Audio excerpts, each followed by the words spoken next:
বাজার থেকে রুই মাছ নিয়ে এসে রুই মাছ দিয়ে পটল দিয়ে আলু দিয়ে ঝোল করবো। পটল আর আলু ফুলে নিচ্ছি।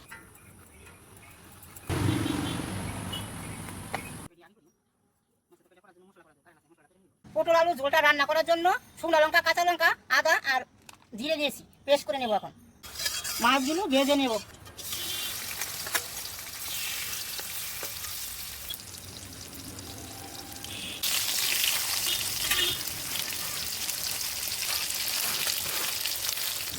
মাছটা ভাজা হয়ে গেছে, তুলে নিই। ওই কড়ার মধ্যে পটল আলুটাও ভেজে নেব। পটল আলুটা ভাজা হয়ে গেছে, এখন তুলে নিচ্ছি। সোমবারে শুকনো লঙ্কা, তেজপাতা, জিরে দিয়ে দিচ্ছি। এগুলো ভাজা হয়ে গেছে, এখন মশলাটা দিয়ে একটু কষিয়ে নিই।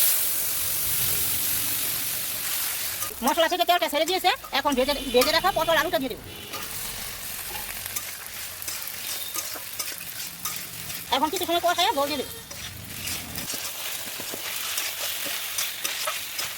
কষানো হয়ে গেছে, জলটা দিয়ে দেবো। জল দিয়ে ডেকে দেবো।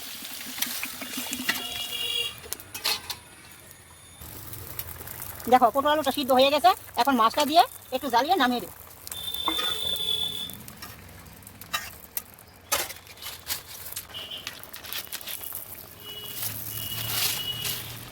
দেখো তরকারিটা কি সুন্দর হয়েছে, এখন নামিয়ে দেবো। খেয়ে আজকে মজা চলে আসবে।